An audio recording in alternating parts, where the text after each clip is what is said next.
So, a very, very warm welcome to one of my students, Mark Taylor, who has a story to share with our community about recovery and hope and the things that have changed him along the way and what he has learned about himself and life on this roller coaster journey that many of us are on. So, without further ado, I am going to be introducing you to Mark in Berkshire, as people like to identify themselves with their first name and their location in my community. Mark in Berkshire, welcome to my chat room here. It is lovely to have you with me. It's lovely to see you, Susie. It's been a couple of years, 18 It months. has. Yeah. It has. And Mark is only available to chat because he's off work again, not because he's had a flare up of symptoms or a kind of next round crash, because he's broken his ankle skiing. And I just My thought, knee. I'm going to jump in and nab him because he made a post into my community Facebook group that was sharing some of the most extraordinary things. And I thought, first of all, I didn't know that these were things that had been your big kind of aha moments and epiphanies. But wouldn't it be incredible to get you in to talk to other people about it? So, Mark, first of all, a very warm welcome. Just tell me a little bit about you and your job and what you're doing now so that we have a context for all of this. Yeah, so I'm a primary school teacher, full time. I'm currently teaching year five, which is 9, 10 year olds. And at the school I'm at, they kind of shuffle you around different age groups. So I've taught lots of the age groups in that particular primary school. I'm 48 and I live at home with my wife, and my children are 16 and 13. So they're very busy with homework and GCSEs and all of that kind of stuff. Wow. Okay, so you're 100% back at work. That's what I'm hearing. Yes, yeah. I was started again full time in October 2003. So I've been back full time from October 2003 up to now. Okay, wow. Do you mean 2003 or do you mean 2000? 2023. Yeah, Okay, sorry. fine. Just checking. Maths teacher. It's going well. Yeah. So what I want to know next, obviously, is tell us about what happened. So why did you end up needing to find me, the program, the community, etc.?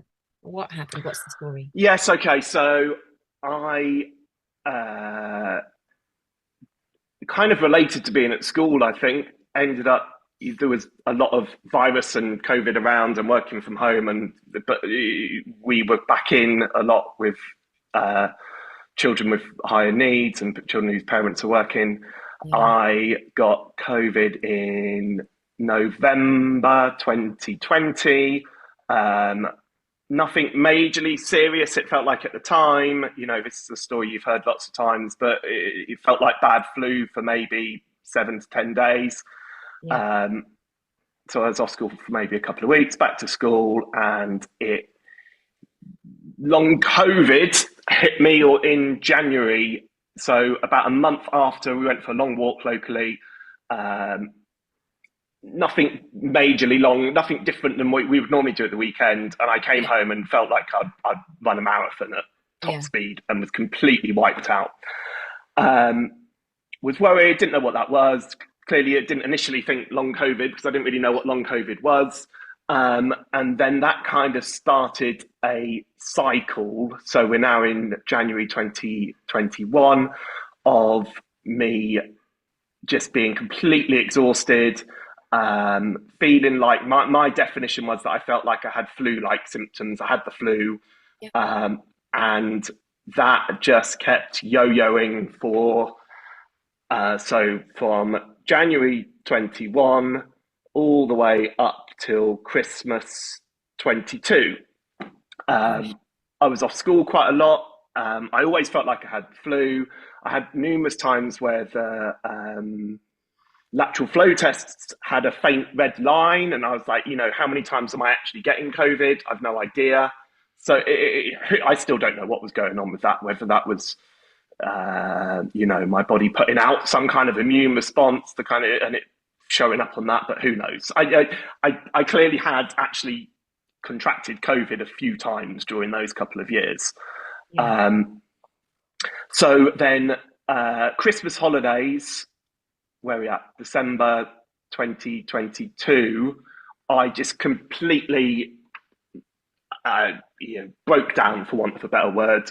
Holidays were terrible. It's that kind of teachery thing where you work really hard, your body, you push off all the stuff, and then a holiday hits and your body Yeah. just kind of gives up, and I was a lot more than just a flu. Like mentally, I was struggling. Everything I was struggling.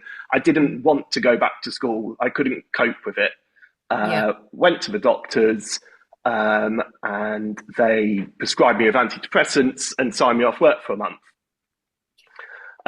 Again, during that time, I guess those 2 years, long COVID, I decided I must have long COVID, but Okay. I didn't really. Again, it's hard to define and it's hard to diagnose, as we all know. Mm. And so Um, just in those 2 years, whilst you were kind of yeah, aware that there was something going on, your sense of commitment to your job and your need to show up, you just kept essentially, and these words we all know are the kind of the enemy pushing through, right? yeah, 100%. The I think part of the problem was during those 2 years is that I had a challenging class at school, which I'd had in year five, um, with lots of different needs. At the end of year five, or near the end of year five, I volunteered to take them again into year six because I built quite a strong relationship with them, and Right. everyone in the school was like, "Are you sure? Are you sure you can cope with another year?" And Oh, so I went with it because yeah. they were lovely kids and it was kind of working well. But Yeah. I think that was part of the problem is Yeah. that I was fried in those two Mm. years. That class fried me, and Mm. I was the pattern in those 2 years is that I was coming home 5, 6 o'clock and literally going to bed without eating. I was Wow. coming home so exhausted that my family hardly saw me. Mm. I would have a bowl of yogurt and muesli before when I got home, and then just be like, "I'm out. I'm going to bed." And I was sleeping in the spare room. I was so like my relationship with my family was not good. I just wasn't seeing them very much. Yeah. So school was taking absolutely everything out of me. I was giving everything to the job, kind of thing. That was part of the problem.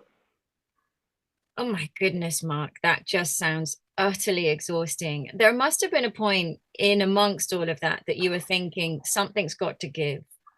Did you kind of reach that point where you thought, actually, am I prioritizing the right things here?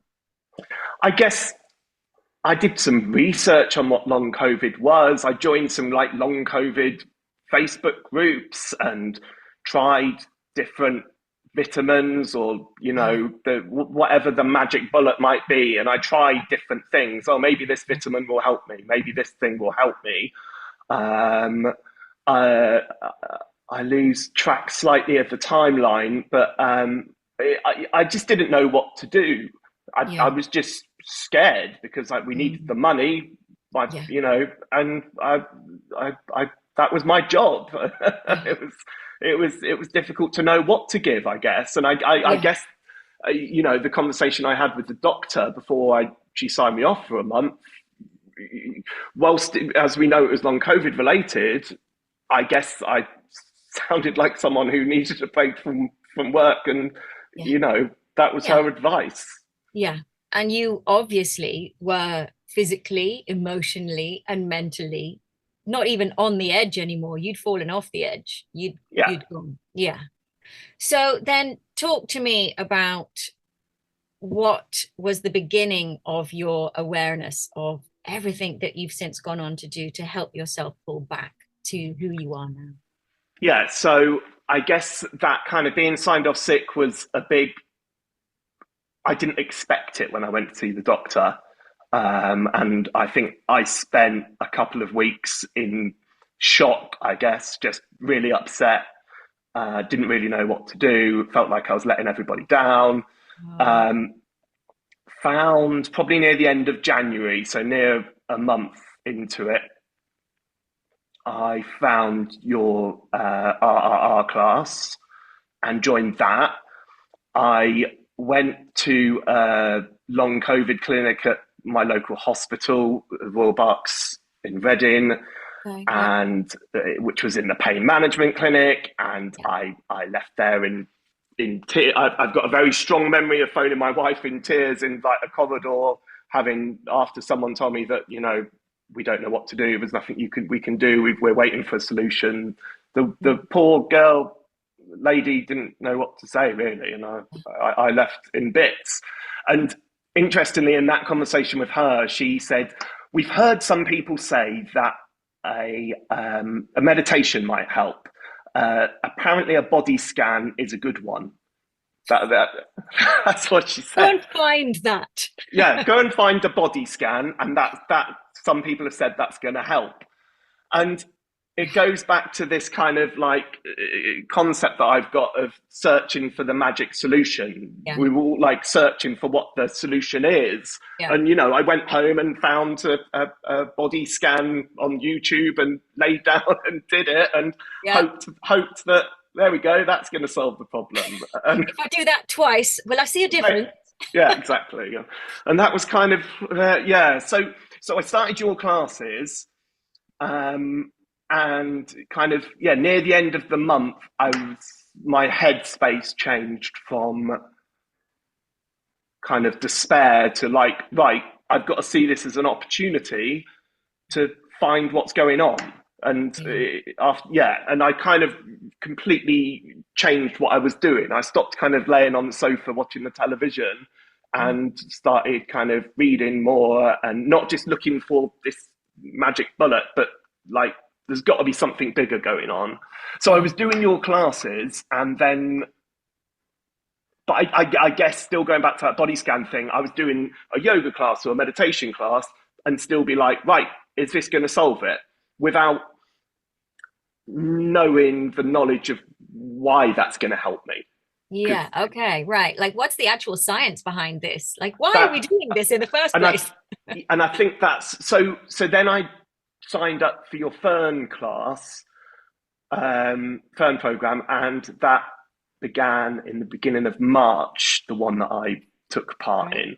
Yeah. Yeah. So January, February, I got signed off for another 2 months at the end of Good. January, which I think by then I was kind of in a better mindset. I was like, this is what I need. I'm not better. Yeah. And I feel Yeah. like I've started on the road of Yeah. finding what's better. So having more time, I got to grips with it. That school was Great. fine. The children will be fine. Yeah. I've got to look after me and sort out for me and my family. So I love that, because a lot of people really struggle with that piece right there. That piece where they go, actually, in order to get better, I need to put my own recovery as the most important thing on my to-do list. Yeah, Absolutely 100%. And for some people, especially if they have jobs like yours where they feel such a kind of sense of connection, obligation, and duty, you're going to be letting people down. And that is such a difficult hurdle for some people to get over, that I can't let people down. I just need to keep showing up and dragging myself in and being yeah, present in this half-cooked state. So yeah. I love that you had a moment of going, okay, right, this is my job. I'm going to focus on me 100%. Amazing. I think I must have read a few different books about that, and the kind of analogy about when you're on aircraft that you put on your life jacket first before Yeah. your family, and Yeah. that really stuck with me. I've got to look after me. When I'm 100%, then I can give everything to my family, and my family will get more from me. I'm a better person for them. Absolutely. Wow. Okay. I love this. So you started Fern, and I know it was obviously a while ago now, but what were the sticky moments for you? What's been really kind of like got that moment was a biggie? Um, Yeah, I guess I see Fern as the kind of diving board off to me learning so much more things. The two books that you asked us to read, the Alan Gordon one and the Cured Dr. Jeff Jeff Rediger. Reddish, yeah. That's it. Both of those, I completely devoured, and I think I recommended them to so many people since, as people with not just long COVID, people with back pain that I know, and various chronic illness or Yeah. chronic pain. Yeah. Like the Alan Gordon one particularly has resonated with so many people that I'm friends with. Great. So um, I think the everything in Fern really. The I guess the things that resonated with me most was the kind of forget. Excuse me if I get your terms All right. wrong. 5% or 1%? How many The five percent? percent Five stretch. percent. Yeah, yeah, Five yeah, yeah. percent stretch. So that really resonated. The kind of again, yeah, you said, put your bike helmet on, go to the end of the drive on day one. Day two, you're going to just cycle 100 meters and come back, and you're going to celebrate that this is fine, this is good, and you're just going to keep building that up. And Mm. that really resonated, and that's continued to resonate with me. That's such a good methodology to kind of getting better, because we all kind of like want to jump in and do everything. Exactly. So let me just, for people listening, let me just explain the 5%. So Mark's 5% will be different to someone else's 5%. For someone else, their first 5% will be simply thinking about something without alarm or without attaching the I can't do that and I'm really sad about it. So let's say we've got someone who loves running and their kind of threshold is really low. So as in tolerance for movement, etc. So I would say that the first 5% would be a whole week or 2 weeks or even a month, just sitting in a chair and imagining yourself running again and loving it. That's the first 5% done. The second 5% might be putting on the shoes that you run in and just being in the kitchen in them and maybe, kind of putting some music on and playing like a kind of, dance running moment for 10 seconds. So it's about building up a relationship with something that you love in tiny, tiny increments. Someone's mountain climb might be somebody else's, getting on a bike and cycling to the end of the driveway. We're all really different. So I just want to talk about that, because if someone's listening to this going, okay, so day one, I put on my bike helmet, day Yeah, two, I'm yeah. cycling. No, that's going to be unique to everyone that does the program. And it's about you being able to decide what's right for you in the moment. Essentially, it's about slowing people down and pulling people back from that piece of just rushing into something because they maybe get a little window in a day where they go, I feel a bit better today, I'm going to go for a bike ride. It's like, how about on that day you simply just sit on the bike in the garage or wherever it's held and just pedal backwards stationary and go, oh, look at me on my bike, get off, job done. So great. I love that the 5% was a biggie. Now And let's I go think with on. the 5% as well, it's the kind of like not being disappointed that you haven't done a 10-mile run, that you're that brilliant, I've done my 100 meters or whatever it might be, or put on my shoes, but Yeah. that's good, that's brilliant, I've achieved Yeah, something today. And I think that kind of mental absolutely. state was really important for me, of not being like, you've got to do, like, you're feeling just like you said, you're feeling good, so let's do some massive thing. Exactly. Let's do something big. And I think getting people to understand that everything that they're doing is working towards the thing that they want to do actually gives you a sense of, okay, so I'm not wasting my time doing this. It's actually really helping me. And I remind people of, very elite athletes do a lot of mental work visualizing themselves achieving things physically from a seated position. Thinking, it helps prepare the brain, the body interaction to do a thing well. So actually visualization, for those that can, is a super important part of this too. So just sitting in your chair and thinking about cycling is actually a 5% stretch. Brilliant. So I love that. One of the things that I'm going to ask you about, because you've sort of talked about this with your relationship with work anyway, was the drivers. So there's a piece that we do in Fern where we get to really identify what may have contributed towards you not putting your recovery center of your focus. And we look at it through the lens of transactional analysis, and we use the personality drivers. I'm hearing that you've got a really big please others driver and maybe quite a strong perfectionist driver and quite a healthy try hard driver. What else? Do you remember which of those you identified with? Yeah, that was a complete complete mind explosion, that particular session, because I think all of us had very similar drivers, Yeah, and that led to many conversations with my wife, who's like, yes, yes, that is you, that is you. yeah, So yes, people please, perfectionist, you know, getting everything done. The kind of, I would do everything until I stop and rest. And, you know, even pre long COVID, I would, by the time I sat on the sofa at the end of the day, I would fall asleep because I'd made the house perfect and tidied everything up. And you know, these are the kind of, it was such a revelation, um, that I wasn't balancing my life. I was looking, you know, out for whatever, you know, deeper reasons to please people by everything being perfect in the yeah. in the house or my life or whatever that might be.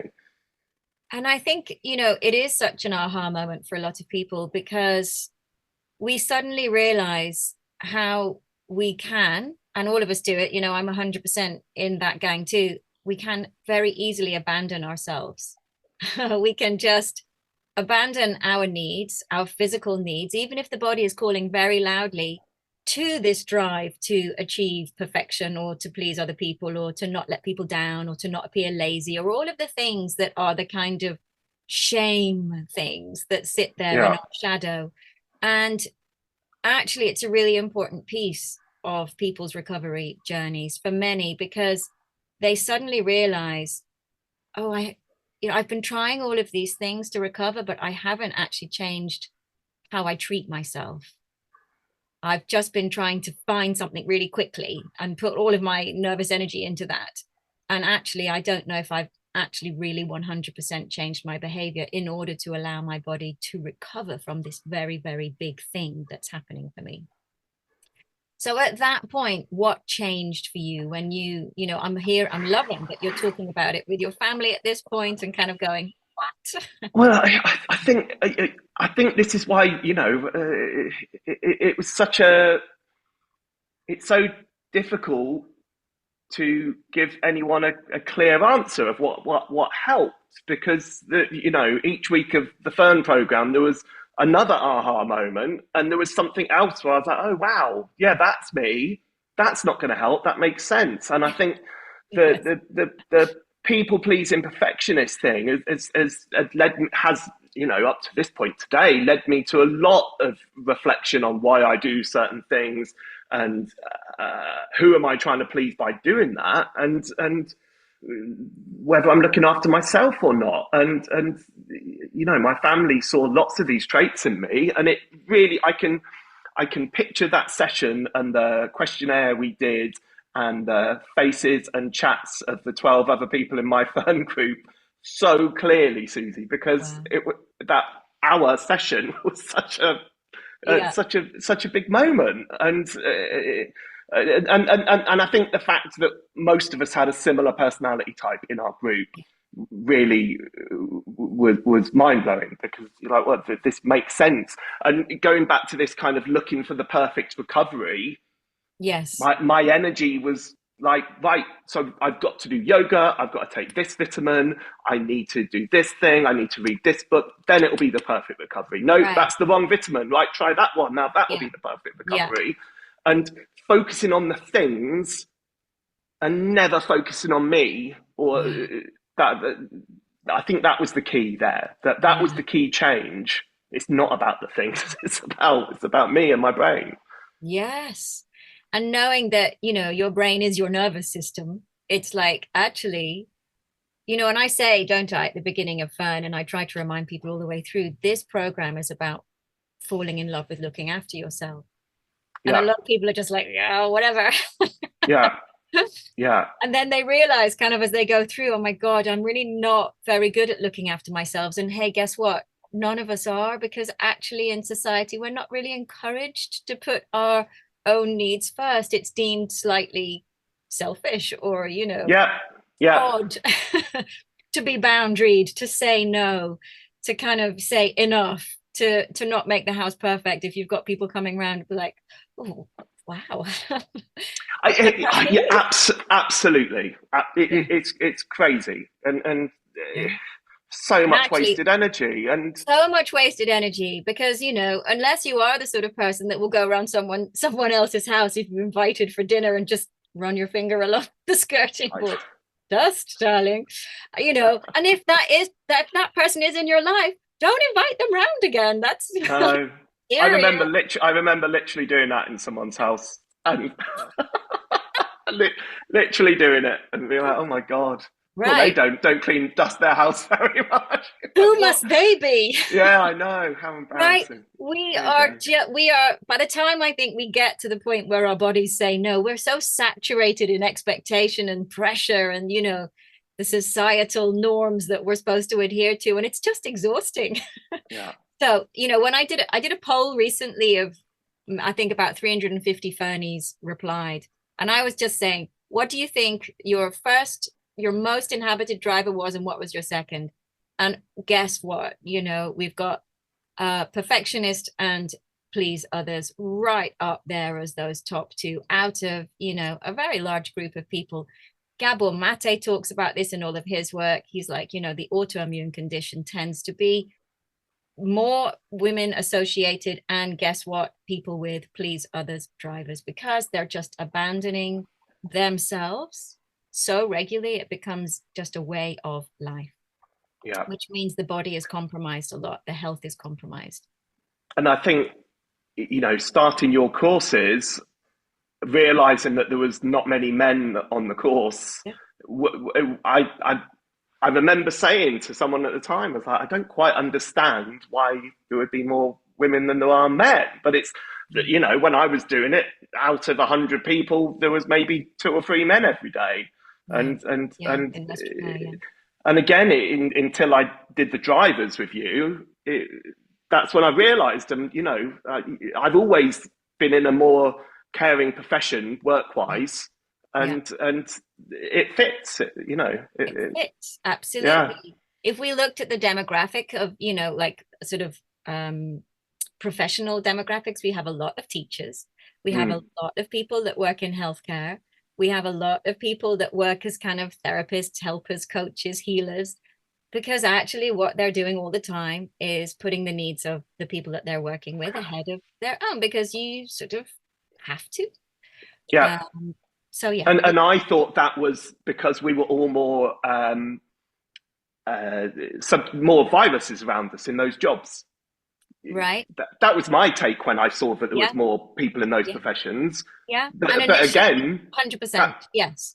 that made sense, didn't it? But Yeah. actually, it's more about the caring profession, more about the driver of those Well, it people. can be. That's definitely a really big piece of it. I think another thing that I'm seeing is, a lot of people come in to the program who might not necessarily be in a caring profession, but have got some unresolved nervous system issue from the Yeah, past. And that might be, a childhood trauma or an adult trauma or a combination of the both that has really sort of sat in their nervous system, almost kind of laying in wait for the point at which the body just says, I can't not express this now.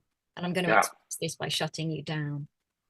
So I've definitely met, and if I just think about men, I've definitely met a lot of men for whom there has been things from their past that they go, yeah, I've just worked flat out, flat out, flat out, and suddenly this virus has been the one that just tripped the switch. And yeah, my body's said, no, you need to look at this now. You need to make big change because we're not going to literally let you get up until you yeah, do. So, yeah. yeah, there's lots of different things. So, your life now has changed. So obviously you came out of Fern. Fern is, a 7, 8 week process. It's not going to get you back up on your feet and return to who you are instantly, but it gives you the tools, doesn't it, to kind of start you thinking differently, behaving differently, and treating yourself differently. So talk to me about the timeline afterwards. Like, how long did it take you to get back up on your feet properly? Yeah. So I think, like I say, I see Fern as the diving board for me, kind of going deeper in some of those subjects, reading, the Gabor Mate books, listening to the Rangan Chatterjee podcast Yeah. every week, reading Bessel van der Kolk. There was numerous, and I was like, a really massively well respected, massive books, and they all spoke to me. They were all you gave it to me quite concisely, and the more I listened and read, was like, wow, this isn't just long COVID. This isn't just that. It's about my brain. That's what all of these highly regarded professionals have found out. It's about my brain. It's not about the virus. Mm. And Well, it's actually, let's just pause that moment there. sorry. It's about it's about what the virus triggered as a response in your body, because Yes. the brain, the nervous system, let's just talk about the brain, the nervous system as one thing for a moment.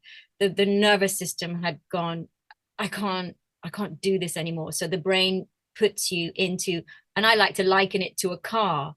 If anyone's driven a car, that suddenly there's been a fault somewhere and it puts you in go slow mode, so you can't drive faster Yeah. than 20 miles an hour. I think it's a bit like that. The brain just goes, I'm going to down regulate you so that you can't put yourself at risk anymore. I'm basically Yeah. going to put you in your bed until you figure And this out. absolutely, and I think that's what was happening. And what I say to people when I'm trying to get this story across briefly is that I needed to make my brain feel safe, Yeah. and my brain felt safe with more knowledge. That's what helped my brain feel Great. safe. Yeah. And the books that a couple of podcasts that I listened to, the more knowledge that I heard, the more my brain was kind of swung into like, there's too much now. There's too much of this information which is telling me, and my brain eventually started to feel safe. But then kind of,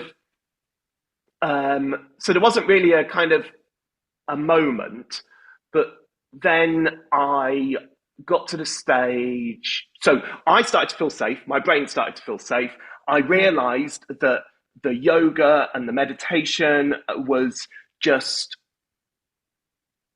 helping my nervous system to relax for that hour. And whilst Exactly. in the first month or whenever I started those things, I was laying there panicking about long COVID or doing a to-do list in my head. And it was when I realized and managed to calm my brain for that whole hour Yeah. and not think of other things, then I realized that's why I was doing it, to calm my body and calm my brain. But that wasn't happening with those things. So then I started to enjoy them. Then I started to realize why they are. And I still do kind of yin yoga and meditation weekly Right. now, and I'll never stop. That's kind of, Right. what my body needs. I do, Yeah. a Yeah. couple of fabulous yoga sessions a week, and that's what my body needs. So then during that summer, I'd been off work for 5 months. Got to a stage where the school had got someone in, and I had to have an extremely stressful meeting with someone challenging me about, maybe I shouldn't go back to work. I remember it being the last really awful moment of kind of my long COVID experience. The woman was awful to me. My head teacher was fab, but didn't really know what to do. He'd never really been in a situation like that. She was basically saying, "I think you've been off long enough, and you need to just stop." You know. We eventually got to a stage where I agreed to a phased return. I was feeling better, but work was such a panic. Yeah. Work in my Right. head, I Yeah. knew that work had not just work, but had massively contributed to Yeah. me getting into the state that I'd been in. So we agreed a phased return, which must have started at the beginning of maybe the end of June, beginning of July. So I've been off for like 5 months. Luckily, after that awful meeting, my head teacher was fab and was like, "Look, what do you want to do? Because you can't go back to your class. You've not been with them for 5 months now. Yeah. They're working well with the supply teacher, blah, blah, blah." And I was like, Yeah. "Well, I would like to just enjoy my work for a few months." Mm. And I spent quite a lot of time with the reception class, just doing fun things. Reception teachers be really cross about, but it was just really fun. It was completely what I needed, and I just covered the odd class, so I Yeah. didn't have any kind of the responsibility. So Right. I can't remember exactly how many days I was doing. It was probably something like 3 mornings initially, Oh, but I think the important thing was that I was loving it. You know, yes, it, absolutely. Return I to was joy. Yeah, that's yeah, the whole thing, right? 100%. It was Yeah. so much fun. I love working with children, um, and I was like, this is why I'm in this profession because so that was great. Then we spoke about in September what class would I like, and I went with a year 3 class who they hadn't had any major behaviour problems and things. So that's again a really nice age, year 8, and for September, I had this. It was quite a gradual phase, but September I had 3 afternoons off, so it was 2 full days and 3 afternoons off, and then I went back properly full time in October. So Wow. this class was amazing. They were lush. They're just so much fun, and the afternoons off helped. But I guess there was still a fear that I couldn't Ah, cope with full time work, and right. I think that's the that's the challenge because until you've managed to put that kind of burning fire completely out in your head, uh, I didn't feel like I was fully recovered. Yeah. Um, I'd put in so I then 1st of October was back full time, and the funny thing about that is that I don't really remember those first couple of weeks, not because they were stressful, just because they felt normal. Oh, And wow. yeah, it was amazing. And then I'd been stressed up to it, or maybe not stressed, but just anxious. And then they just happened, and it just felt normal. The class were lush, the school was lush, everything was great. And it was probably a couple of weeks into October, and I was like, I've got no symptoms at all. I've got no anxiety. And so I kind of personally and with my family kind of celebrate the 1st of October as my recovery because that's Amazing. like, And that's just last year? hang on, 2003, No. 23. I don't know why I'm That's saying that. Yeah, 2023. So, that was great. signed off in January that year. Yes. Started Fern in March that year and fought back full time to school in October. Amazing. Yeah. Amazing. Um, So looking at it all now, and I know you said something in your Facebook post about this that really caught my eye, that the piece around joy, you've really come to kind of lean into a lot because you now understand the impact of it on your health and well-being and everything. Talk to me about that. um, going back to the school thing very briefly. Well, this is about the joy. Is that I go for a walk every lunchtime for half an hour now, and that's like has to happen. And Yeah. and I go for a walk, and I think this came from you actually. The kind of just noticing, I breathe gently, and I notice the birds, and I notice the trees, and whatever the weather, I look for things which make me happy. Yeah. And it's easy to find when you're in a better mindset. And my school isn't necessarily in the most beautiful place in the world, but I love it. So that's happened ever since then. It must have started in September that year. I can't remember exactly, but whatever happens, I'm going for a walk. And guess what? The school's been fine without me. My class, they're fine without me. So, It's and falling apart because you took 30 minutes yeah, walking. exactly, Yeah. exactly. And it's not the thing to do. Yeah. At a school, the thing to do is to be in your class all lunchtime, hardly make it to Be the staff room, present. and Yeah. just be like, oh, what might happen if I'm not there? And Mm. interestingly, since I started doing it, there's at least 3 other teachers who do similar now, and are like, well, if Mark can do it, I'm going to do it as well. And so, uh, and I leave. I'm so much better at prioritizing and just like, this is important. This isn't going to improve children's learning. This isn't going to help. So I'm just going to leave it. and I just I'm really good at prioritizing. You know, my lessons are great, my class are great, and I've got a lot more time for myself. So you know that and this year I'm back in a year five class, so it's a little bit more challenging. But I to be honest, I feel like I can cope. You know, I haven't had any other things. Um, and then just sticking with joy, it's putting the opposite way round, the glass half empty, and just you know, me and my wife go for a walk whenever we can. I'm much more present with my children. Um, if the kitchen's a mess and I've got to spend time with the family, then the kitchen's a mess. You know, it's just uh, there's like it's a good example. We've managed to get away quite a lot during school holidays in the last year, 18 months. Just a night in a B&B by the coast, that kind of thing. And Yeah. previously to this, I've seen school holidays as a time to kind of get through my to-do list of DIY jobs around the house and get back on track because term time's so hectic. And now we've prioritized nearly every holiday, like at least a couple of days away together, a walk by the beach, the kind of, and I would have never done that. And I still occasionally I'm like, oh, but I haven't cleared the garage or whatever it might be, but we still do it. We still do it. And you know what? I look back now, or I think I've been thinking about this. What do I remember most in the last year? The times that we've gone away for a weekend, our little breaks, the times I've spent with my children. I don't think about the tidy garage.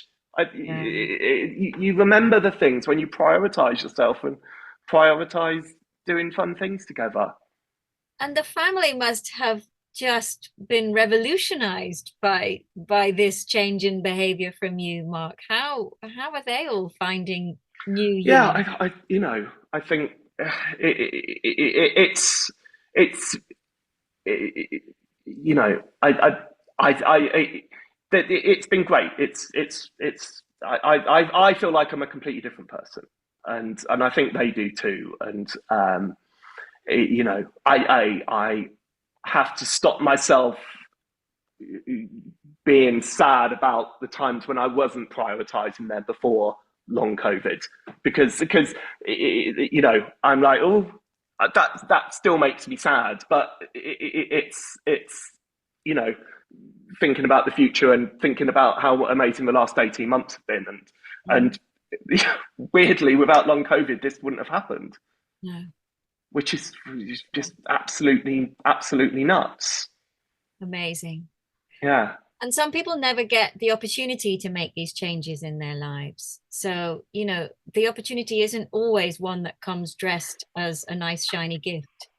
These big life-changing opportunities often are dramatic and unpleasant, and they have to shock us into stopping. Um, but what I'm hearing is that everything that it's brought you now as a result, you wouldn't let go of for the world. I know. It's you know I don't want to be too evangelistic in this kind of community, but Yeah, it's yeah. without this I just you know I'm a much better everything's better in my life, and it's because of this, and I can't see what would have you know, maybe my body would have done something different in a different time, and possibly it would have, because you know, without the fear of long COVID, which I think just topped my stress cup up Yeah. and overflowed it, Yeah. something else probably would have. One assumes, Right. And but maybe not. our bodies, our bodies will only tolerate our behavior towards them for so long, And I always liken, quite a severe illness as a point where the kind of body takes the keys back from the car and says, "You're not driving anymore," because Yeah, now we need to focus on you, all of you, and not just what you're doing out there in the world. And it's not, it's probably one of the hardest things anyone will ever have to go through, 100%. yeah. 100%. Like, I'm sat here with it's a broken knee at the moment, and um, I've got 10 weeks without putting any weight on my knee, and whilst I'm bored, I'm not. It's compared to long COVID, it's nothing. Yeah, It's yeah, body heals, our bodies heal. Breaking thing, they know what to do with that, don't they? yes, they do. The NHS know what to suggest with that, and it's tough. It's frustrating because I currently can't drive and I currently can't take the children to school and things like that, or be at my job.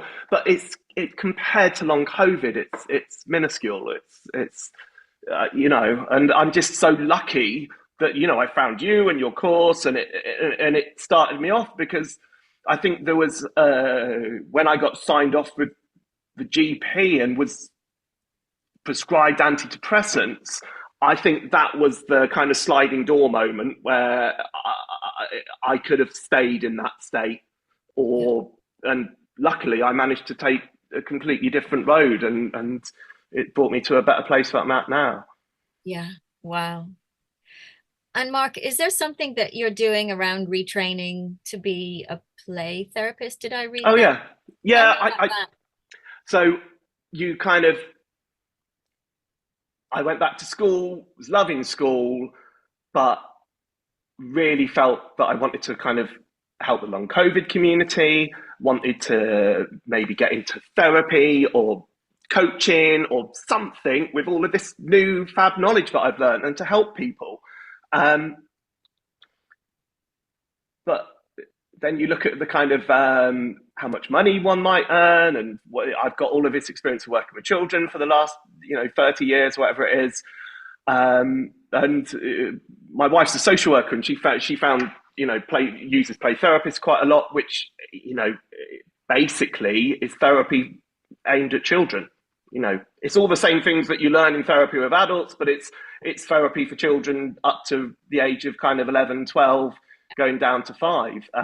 So I'm doing a postgrad in play therapy at the moment, um, and loving it because I've learned so much of this stuff already, and I'm being able to put it into practice. And it's also a career with a respectable wage. So I feel like I'm going to, this course, the illness has sent me on a career path, which I feel like, I'm not going to get into a big thing about schools and what's really helping the children, but I know for a fact that doing therapy with children, I'm going to really make a difference to those children. And that's ultimately what I want to be doing with my life. Amazing. Oh my goodness, Mark, that is so inspiring to hear you talk about that.